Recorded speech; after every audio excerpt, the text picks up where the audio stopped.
Anda kembali menyaksikan Breaking News, sidang vonis anak buah Sambo. Pemirsa, vonis untuk Kuat Ma'ruf ini lebih tinggi dibandingkan tuntutan jaksa, yaitu 8 tahun penjara. Untuk membahas mengenai vonis yang dijatuhkan kepada anak buah Sambo, kita sudah terhubung dengan pakar hukum pidana Universitas Trisakti, Yenti Garnase. Selamat siang, Ibu Yenti. Selamat siang, Mas Rolando. Iya, Bu Yenti, ini bagaimana Anda menanggapi vonis yang baru saja dijatuhkan hakim kepada Kuat Ma'ruf? Apakah ini sudah cukup adil, sudah berkeadilankah atau seperti apa dari Ibu? Ya, terima kasih saya dapat kesempatan untuk menyampaikan sesuatu yang sebelumnya juga saya ikut memberikan statement terkait dengan tuntutan dan mengikuti juga persidangan walaupun tidak all day long ya. Tapi ini bagus ya, menurut saya ini bagus. Saya khawatir ya waktu dituntut hanya 8 tahun ya.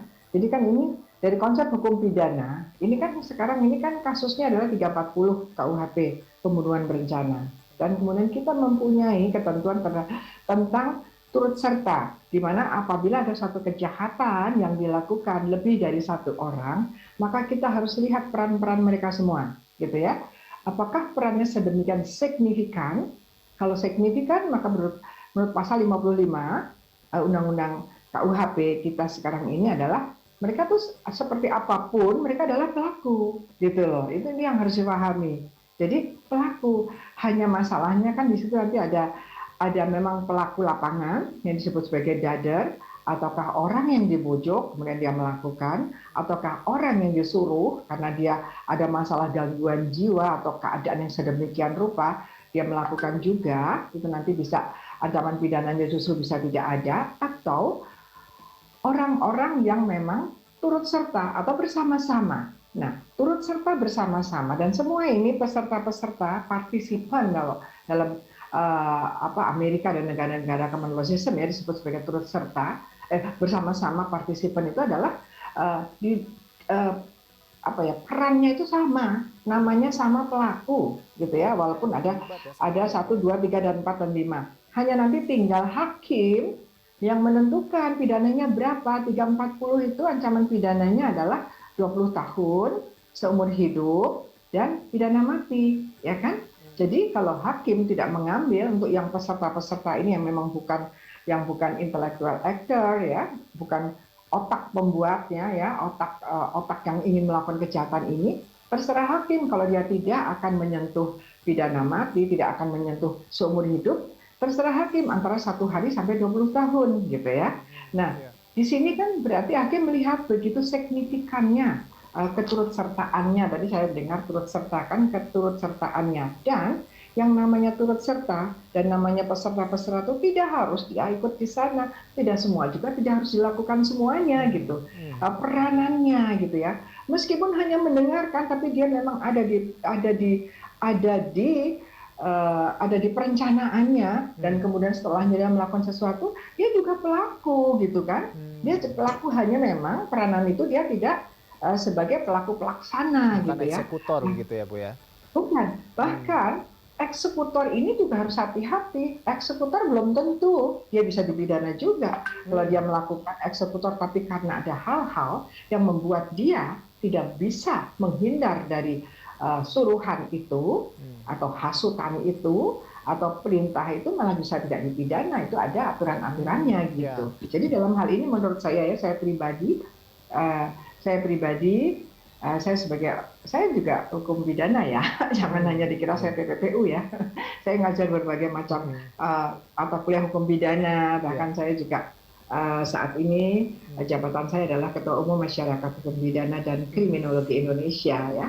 Jadi saat ini kalau menurut saya setuju dengan hakim, gitu. Artinya saya apresiasi. Cukuplah 15 tahun ya, karena hakim melihat antara keikutsertaannya itu dengan berbagai, tadi kan sudah digambarkan ya, dia ikut naik ke atas, kemudian dia berkaitan dengan pisau dan sebagainya, sehingga dia mengambil antara 1 hari sampai 20 tahun, hakim mengambil di 15 tahun. Saya kira ya itu cukup. Baik, jadi ini kalau dari sisi Bu Yenti Garnasi sebagai seorang pakar hukum pidana ini melihat bahwa ini sudah cukup pas begitu ya, sudah cukup adil seorang Kuat Ma'ruf yang memang tidak sebagai eksekutor di sana, namun dia mengetahui rencana dan dia ada di sana, ini sudah pas dengan hukuman ini ya 15 tahun penjara. Nah, Bu Yenti, jika mendengarkan pertimbangan-pertimbangan yang dibacakan hakim dalam persidangan tadi, ini bagaimana Anda melihatnya, Bu Yenti? Bagus, pertimbangan hakim ya. Saya termasuk yang sering mengkritisi putusan-putusan hakim yang saya sampaikan. Saya anggap dengan putusan-putusan hakim, dan saya melihat kadang-kadang dari putusan hakim itu pertimbangan dari atas ke bawah itu awalnya seperti positif, ternyata di putusan jadi negatif ya.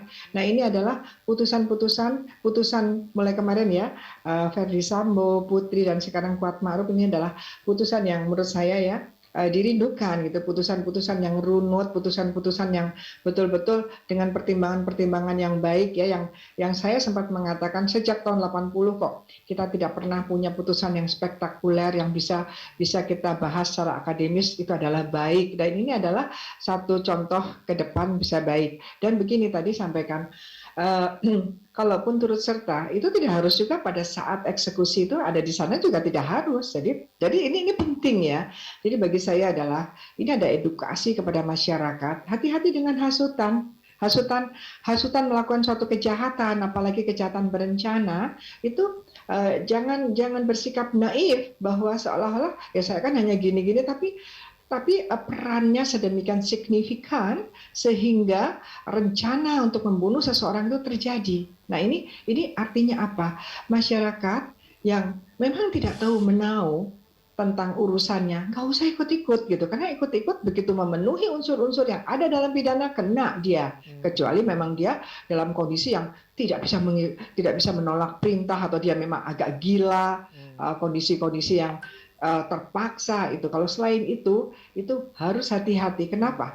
Memang hukum itu mengatur seperti itu supaya tidak terjadi kejahatan. Antara lain apa? Yaitu kejahatan. Siapa tuh orang melakukan kejahatan memang dia memerlukan teman, memerlukan bantuan orang lain. Kita berharap tidak ada warga negara manusia yang mudah membantu untuk melakukan suatu mufakat jahat, melakukan untuk kong kali kong melakukan kejahatan. Ini adalah edukasi untuk semua kejahatan, apalagi kejahatan yang sangat serius, yaitu dilihat dari ancaman pidananya sampai pidana mati. Itu tadi terkait dengan edukasi terhadap masyarakat begitu, terkait dengan kejahatan berencana tadi. Ini berarti Anda seperti mau bilang bahwa seperti Kuat Ma'ruf tadi sebetulnya agak-agak naif seperti itu ya. Ini kan saya hanya bahkan bukan sebagai eksekutor, tapi nyatanya hampir 2 kali lipat. Mendapatkan hukuman 2 kali lipat dari JPU, hampir 2 kali lipat seperti itu. Iya. Ya, jadi jangan saya hanya begini, tidak, karena memang pasal 55 KUHP itu ada beberapa kriteria yang namanya pelaku itu adalah yang turut serta, adalah yang bersama-sama melakukan, ada yang dianjurkan, ada yang eksekusi saja gitu ya. Itu, atau ada yang ikut berencana saja meskipun misalnya dia tidak ada di sana. Ada kejahatan yang ada pelaku yang lebih jahat lagi, dia ikut merencanakan tapi pada waktu eksekusi terjadi dia pergi untuk menjadi alibi. Nah, itu ya. Jadi ini tentu saja betul ya, ini tentu saja ini yang paling jahat ya, yang membuat skenario kan ya. Tetapi skenario itu kemudian melibatkan, membuat orang-orang lain juga ikut terlibat dan ikut melakukan perbuatan apapun perannya, dan ikut menanggung ya kan, menanggung pertanggungjawabannya, harus bertanggung jawab gitu. Jadi mau nggak mau dia 15 tahun. Nah, Bu Yenti, itu dari kacamata Anda, ini apa sebetulnya menjadi faktor pemberat Kuat Ma'ruf begitu ya? Apakah dalam persidangan dia tidak kooperatif atau terkesan tidak serius, atau seperti apa dari kacamata Anda, Bu? Itu kalau yang di pengadilan itu kan subjektif ya, subjektifnya hakim dan kita semua melihat ya. Tapi substantif yang objektifnya lah, itu kan banyak tadi disampaikan bahwa ada dia mengatakan bahwa itu adalah duri dalam rumah tangga ya gitu ya, duri dalam rumah tangga. Kemarin malah ya itu kan bahasa yang biasa digunakan duri dalam daging gitu kan ya. Artinya apa? Di situ kan kita bisa melihat dalam konteks sosial, ya kan ini kan perbuatan hukum adalah perbuatan-perbuatan yang memang di sosial terjadi, di masyarakat terjadi kan. Itu kan seperti ngomporin kan, ya kan? Ya kan? Hati-hati ini itu jangan sampai ada duri dalam ini. Itu kan konotasinya negatif sekali. Bahasa itu kan negatif sekali, ya. Kemudian ada bagaimana skenario dia bersama Ibu Putri kemudian naik ke lantai 3 yang itu adalah area khusus ya, privacy ya, kemudian ada disampaikan ada apa kemarin ya di ini kan pengadilan ini walaupun 5 orang ini kan sebetulnya perbuatannya satu ya, pembunuhan berencana terhadap Yosua kemudian menimbulkan kejahatan lain yaitu obstruction of justice yang menimbulkan pelaku lain lagi gitu kan gitu ya, kecuali Sambo kan terlibat juga di perbuatan obstruction of justice-nya. Tapi di sini itu yang membuat dia berat itu adalah ya dia kan sudah menunjukkan bahwa ada ikut dalam perencanaannya ya. Itu dalam perencanaannya itu ya sejak berangkat kemudian bagaimana dia menyampaikan di kamar dan sebagainya yang itu versi mereka sendiri kan. Versi mereka sendiri karena kan itu hanya dari saksi, karena dari alat bukti kan ada mulai saksi, ahli, kemudian kemudian surat, kemudian petunjuk dan keterangan, ya kan, keterangan terdakwa. Nah itu kan hanya dari saksi karena apa? Kita tidak punya CCTV di situ kan, nggak ada CCTV, ya kan? Di Magelang itu nggak tahu nggak dihilangkan apa tidak karena memang modus mereka adalah cara mereka menghilangkan jejak itu dengan antara lain pertama adalah merusak CCTV, ya kan? Karena mereka polisi kan tahu bahwa CCTV adalah sekarang sesuatu yang sangat penting untuk terungkapnya suatu kejahatan. Nah, di sana banyak kan tadi ada pisau lah yang kemarin disebutkan di dalam putusan Verdi Sambo dan Putri ya. Ini satu saya katakan satu kejahatan yaitu berkaitan dengan ini ya Kuat ya, satu kejahatan pembunuhan berencana yang pelakunya termasuk Kuat Ma'ruf yang kemudian jadi terdakwa yang hari ini dipidana kan gitu kan. Ya, jadi banyak hal. Nah, itu adalah objektifnya ya, itu materialnya ya, bukti material karena hukum pidana mencari bukti materialnya. Kemudian bagaimana perjalanannya, bagaimana dia menyiapkan, bagaimana kalau dia mengatakan dia lari, kemudian dia di suatu tempat atau dia mengatakan bahwa menutup pintu itu adalah kebiasaannya, ya, tapi saat itu bukan biasa kan gitu kan. Kemudian dia katanya mendengar di sana kemudian tiarap, aneh kan? Kayaknya kalau orang nggak tahu mendengar nggak tiarap deh. Emang tentara dia tiarap. Ya emang kita di medan perang apa kedengaran tiarap nggak ada. Kalau misalnya untuk faktor yang meringankan apakah ada gitu Bu? Faktor yang meringankan. Tadi saya ingin menyampaikan juga ini tadi menarik ya. Hakim menyatakan bahwa ada faktor pemberat yang bersifat subjektif yaitu bahwa yang bersangkutan dianggap berbelit-belit kan, tidak kooperatif kan? Iya betul. Dan kemudian saya juga termasuk saya juga termasuk mengkritik ya, pengadilan ada apa ya seperti tidak serius ketawa-ketawa ya Allah ini adalah satu sidang yang sangat serius tapi waktu itu kan sempat ada bercanda-canda menurut saya kok tidak bagus itu ya. Kita sangat apresiasi dengan Pengadilan Selatan dan proses pengadilannya tetapi saya sampaikan kok saya masih punya YouTube-nya. Saya menyesalkan ada sesi yang ada gelak tertawa dan sebagainya kan. Dan kemudian buat Makruf itu kan menunjukkan apa ya sempatkan dia gini segala ya kan. Dia menunjukkan I love you itu ya dari Korea ya. Nah seperti itu rasanya itu kan nggak pantas seperti itu dalam hal seperti orang-orang yang memahami betul hukum pidana. Aduh dia ini lagi menghadapi suatu persidangan yang ancaman pidananya bisa ke 340 yang berat kesannya bercanda begitu ya Bu ya. Kesannya meremehkan meremehkan kondisinya dia, meremehkan pengadilan juga. Nah, ada beberapa bahkan ada ahli yang ketawa-ketawa, aduh saya kok sedih ya, kok seperti itu ya, kok seperti itu, seolah-olah tidak sadar betul bahwa pengadilan ini akan memutuskan suatu nasib yang amat luar biasa pidananya ketika itu terbukti, yaitu pidana mati dan terjadi. Apakah pantas di sela-sela persidangan itu ada kesan yang enggak lah kita bercanda tapi tidak ada ruangannya yang boleh bercanda di situ.